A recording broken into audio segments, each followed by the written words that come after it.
Absolutely horrifying to hear the news this morning. My condolences go out to Al Jazeera, its reporters, Shireen's family and friends and colleagues. It's the last thing any of us want to hear when a journalist is killed doing their job. And I think, as you just heard from Nida, she was trying to tell the story of what's taking place. And I think what's taking place in Jenin right now is exactly why we need journalists like Shireen so badly. There have been uptick in killings of Palestinians, of violence across Israel and Palestine in recent weeks. That story, whenever there are reports of killings, so often isn't told. And Shireen woke up in the early morning to go tell that story and was killed while doing that. And I think it's absolutely horrific. It's, of course, not a one-off event.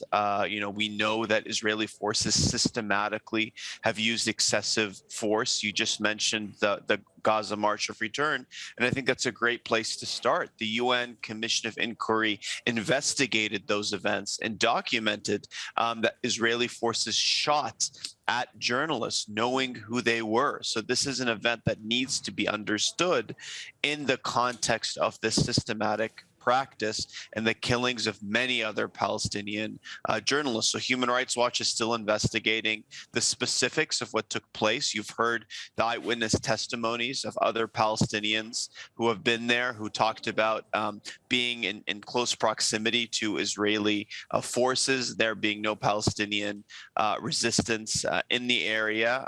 But I think it's important to understand this in the context of the systematic practice of excessive force by Israeli forces.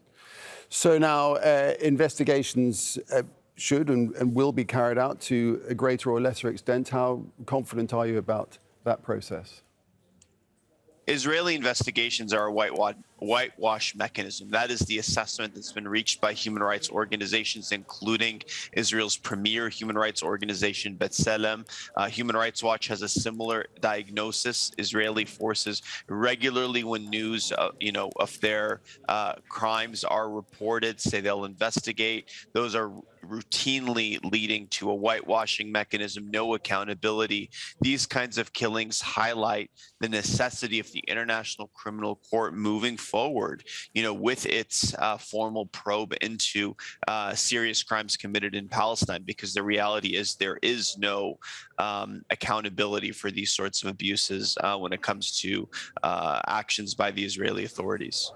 And what more can you tell us about the record of treatment of Palestinian journalists by Israeli security forces? Look, I mean, we have a long record that dates back decades of Palestinian journalists being detained, arrested for their reporting. Human Rights Watch has documented on these incidents, and of course, Israeli forces regularly use excessive force and other means that go far beyond what international law authorizes in the way it polices demonstrations in the surrounding areas. And we've seen journalists shot at and killed, including, for example, Yasser Wartaja in Gaza during the Gaza March of Return. And as noted, the UN investigated those events. The Commission of Inquiry formed to look into these events and made a clear point of noting that their conclusion was that Israeli forces fired at those journalists, knowing full well who they are. What measures would you say can be taken, if any, to protect journalists better, particularly in this region?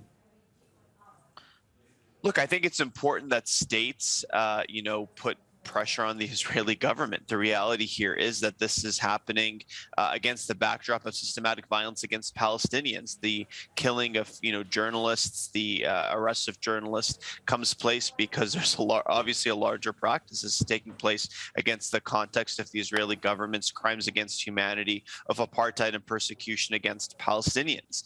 Journalists, for international journalists, of course, for the most part, can enter, report across Israel-Palestine, can do so with a degree of freedom, that's different than other areas. But Palestinian journalists face a very different, reality. And those like Shireen that were on the absolute front lines bravely reporting at the early hours of the morning. I mean, those are exactly the kinds of journalists that, are most at risk. So I think states need to understand this against the larger practice.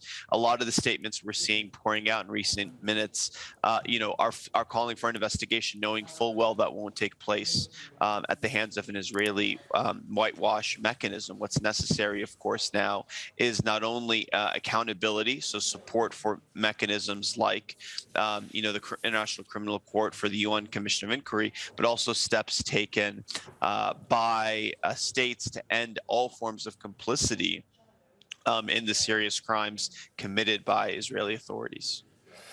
Okay, we'll leave it there for the moment. Appreciate your perspective on this. Omar Shakir, Israel and Palestine Director for Human Rights Watch. Thanks for talking to us here.